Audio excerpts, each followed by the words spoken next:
നിങ്ങളുടെ favourite shows ഇനി ഒരിക്കലും മിസ്സാവില്ല. ഇപ്പോൾ C5 കാണും നിങ്ങളുടെ ഫേവറേറ്റ് ഷോസ് തികച്ചും സൗജന്യമായി. ഇന്നലെ സഹായിച്ചതിന് ഇന്നലെ തന്നെ ഞാൻ താങ്ക്സ് പറയുകയും ചെയ്തു. കൂടുതൽ കാര്യങ്ങൾ കയറി ഇടപെടാൻ നോക്കരുതേ. ഇടി നിന്റെ കാര്യത്തിൽ ആർക്കാ താല്പര്യം? അമ്മയും മോളും കൂടെ നിന്ന് കരയുന്ന കണ്ടപ്പോ ഒന്ന് സഹായിക്കാന്ന് വെച്ചെന്നേ ഉള്ളൂ. അതും അമ്മാവൻ പറഞ്ഞോണ്ടാ. അല്ലെങ്കിൽ ഞാൻ ആ വഴിക്ക് പോലും തിരിഞ്ഞു നോക്കില്ലായിരുന്നു. ഹരി, ഇന്ന് മിണ്ടാണ്ടിരിക്കടാ. ആ കൊച്ച് നിന്റെ പുറകിലൊന്നും വരുന്നില്ലല്ലോ. അമ്മാവനോട് ആരാ പറഞ്ഞ വരുന്നില്ല എന്ന്?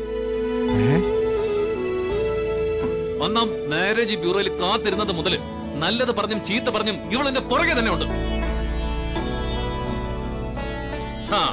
ഇവിടെ ചില ഒളിച്ചുകളികളും സംസാരമൊക്കെ ഞാൻ കേൾക്കുന്നുണ്ട്. പക്ഷേ ആ മനസ്സിലിരിപ്പൊന്നും ഹരിയുടെ അടുത്ത് നടക്കാൻ പോകുന്നില്ല.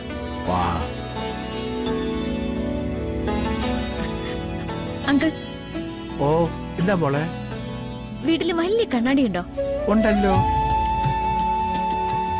എങ്കിലേ അത് ഇങ്ങരുടെ നേരെ ഒന്ന് പിടിച്ച് കാണിച്ചു കൊടുക്കണം. ഭയങ്കര സുന്ദരനാണെന്നൊരു തോന്നലുണ്ട്. അതൊന്ന് മാറി കിട്ടട്ടെ. അപ്പൊ നിലത്ത് നിൽക്കാൻ പഠിക്കും, മര്യാദയ്ക്ക് സംസാരിക്കാനും പഠിക്കും. എടി, എന്നെ കാണാൻ അത്ര ഭംഗിയില്ലെങ്കിൽ നീ എന്തിനാണ് പിന്നെ പിന്നെ എന്റെ പിന്നാലെ വരുന്നത്? ഇയാളെ ഞാൻ മോർണിംഗ് മാറി. എനിക്ക് കാഴ്ച ബംഗ്ലാവിലൊക്കെ പോകുന്നത് വലിയ ഇഷ്ടം. തന്നെ കാണുമ്പോഴേ എനിക്ക് അങ്ങനത്തെ ഒരു തോന്നല. അതുകൊണ്ടാ കൂടെ കൂടെ ഇങ്ങനെ നോക്കുന്നത്. എന്റെ അച്ഛനെ വല്ലതും പറഞ്ഞോണ്ടല്ലോ. നിന്റെ അച്ഛൻ എന്റെ അമ്മയെ പറഞ്ഞിട്ടില്ലേ?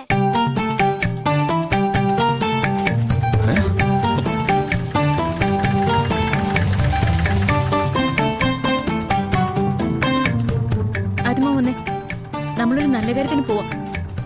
മോശം കാര്യം കേട്ട് നിന്നാലേ നമ്മൾ പോകുന്ന കാര്യവും അതുപോലെ തന്നെയാവും. വാ.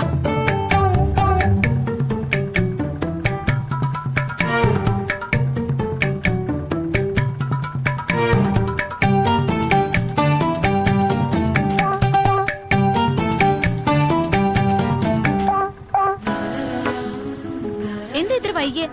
വിളിച്ചാൽ എന്താ ഫോൺ എടുക്കാത്തെ? സോറി മാഡം, ടയർ ഒന്ന് പഞ്ചറായി പോയി. ആ വിട്.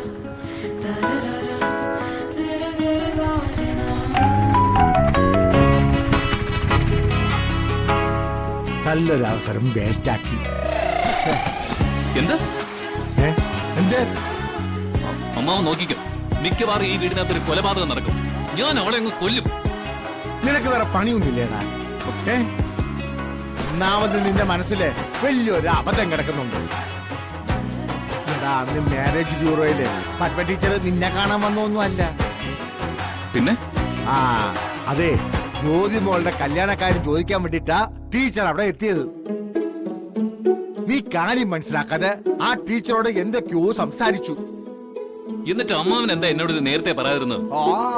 അതിന് നീ എന്നെ വാതുറപ്പിച്ചല്ലേ എനിക്ക് വല്ലതും പറയാൻ പറ്റൂ. അല്ലെങ്കിൽ ആ ടീച്ചറെ പറ്റി പറഞ്ഞു തുടങ്ങിയ അപ്പോഴേ നീ ചാടിക്കടിക്കയല്ലേ. എടാ, മനസ്സിലുള്ള തെറ്റിദ്ധാരണ തിരുത്തിക്കൊണ്ടെന്ന് കരുതിട്ടാ ഞാനിപ്പോ ഇത് പറഞ്ഞത്. ഇനി നീ എന്താന്ന് വെച്ചാ ചെയ്തോ. സ്കൂളിൽ പോണില്ലേ? ഒരു അച്ഛനും മോളും. Bloody fool. ഇങ്ങനെ നേരത്തെ എന്നോട് പറഞ്ഞാലെന്താ? ഡൗൺലോഡ് ചെയ്യൂ C5 ആപ്പ്. കാണൂ എല്ലാ എപ്പിസോഡുകളും സൗജന്യമായി.